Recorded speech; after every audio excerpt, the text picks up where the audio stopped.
Hi besties, welcome back to another one of my videos. I realized today that I've never done like a little Q&A or like a little like bookish about me video, so I thought today would be the perfect opportunity.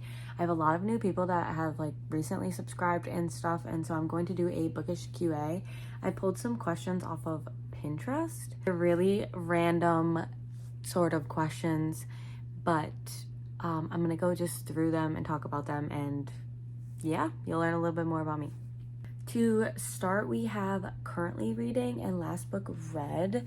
So kind of like a little reading update we're going to start with, but the last book I read, I'm in the Berkeley influencer program, so I get free Berkeley books every month that I choose out of like a list that they send, and this was one of my choices, I think, for March. So I'm a little late on it, but I finally read The Catch. I read the first one and I thought it was okay. I read the second one, absolutely loved it. This is the third one in the series, and I liked it, but I didn't love it. I'm not a contemporary romance girly. Like, I need more. Like, I like dark romance. I like forbidden romance. I like Brother's Best Friend, Billionaire, like some aspect to it. And if you don't know what this book is about, it's about this main character who is a book influencer, and she is trying to stay relevant, and she gets asked to go on this like bookish trip to another country, Canada, and essentially she gets there and the hotel booked the reservations and she doesn't have a hotel room, and so she finds a Airbnb like outside of town, and she meets the male main character, Evan. He's grumpy and she's sunshine, so it's like a grumpy sunshine, but it's their romance. Like, I don't know how to explain it. The girlies that get it will get it, and the girls that don't. But currently I am reading Going Dark, which is a thriller, a psychological thriller. And I am going to be honest, I was at Barnes & Noble's looking in the YA section, and I was like, I just want like a good YA thriller. Like, sometimes YA thrillers hit, sometimes they do not hit at all.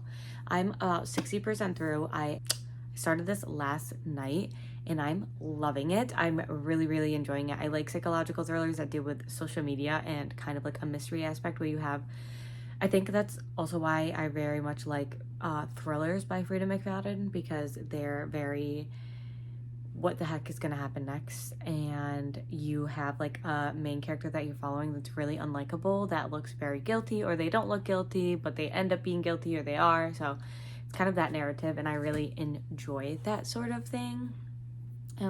Next up we have all-time favorite book series. So for this, I'm going to do a series that is still in the middle of, like, I've only read one book from this series, and that's Whistleblower, which is the Paladin series by Kay Cove.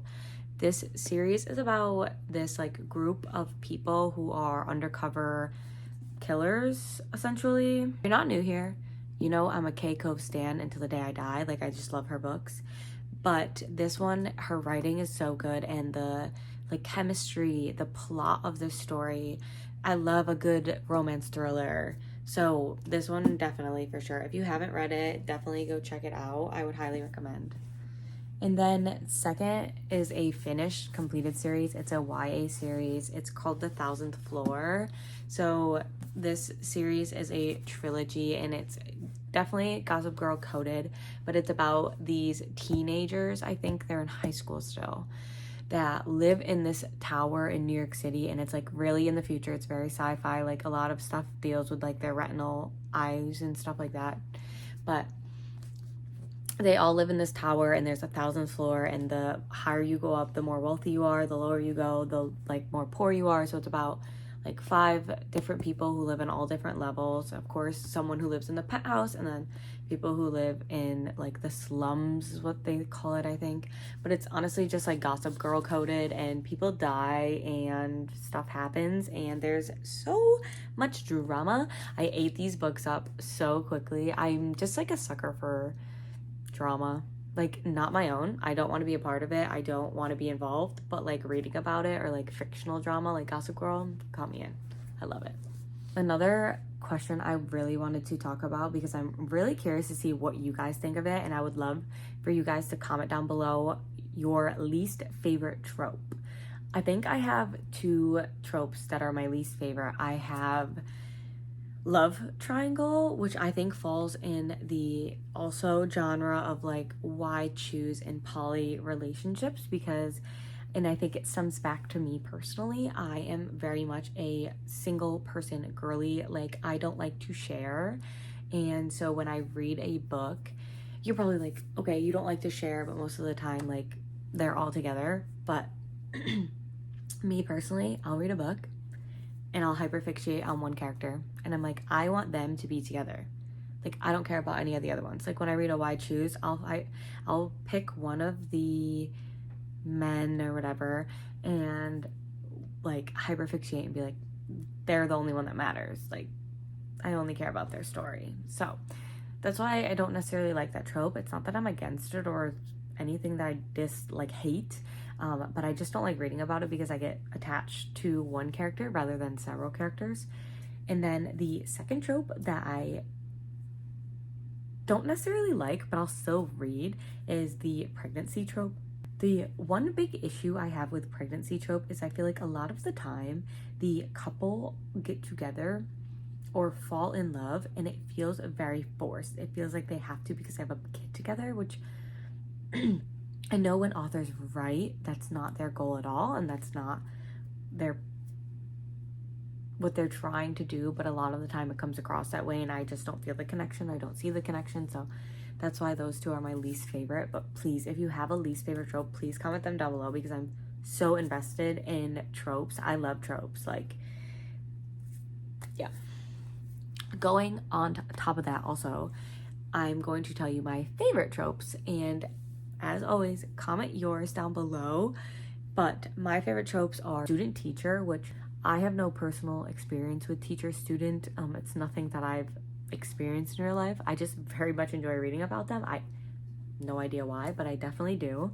And the other one I love is brother's best friend trope, which is another one. Like, I've never dated any of my brother's best friends or had any relation with any of my brother's best friends. I'm sure when I was a child I had crushes on them, but as I got older, there was nothing. But I just love I think I love the forbidden aspect in that sense of those romances. So those are definitely my top 2 favorite. For the next question, I found like a fun one that I've never really thought about or like seen, and it's a comfort character or comfort read that you have. And I don't reread books. Like, it's not something that I do. I very much read books to experience stuff for like the first time. I'm not someone that enjoys like watching something over and over again unless it's like Gossip Girl, which I always talk about and always watch because it's like my comfort show. But for a book, definitely Divergent. I've reread this book probably 3 or 4 times since middle school. I just really love it. Definitely my comfort characters, but it's funny because it's not the whole series, just this book. Like, I'll reread this book, not the series. I hate the ending and I don't like the 3rd book as much, but Divergent is definitely my comfort series book, everything.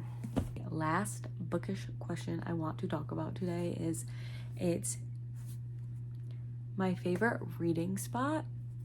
I think my favorite reading spot, like if I have to pick anywhere to like hang out and read, it would definitely be like in an ideal world, it would definitely be like on a porch type of thing. So like the sun is not beating on you, it's like enclosed, but there's like a nice breeze with some like rain coming down, and like I'm in like a comfy chair, not laying down but not like sitting up, just like lounging, reading, probably on my Kindle because I'm lazy and I don't like to hold books.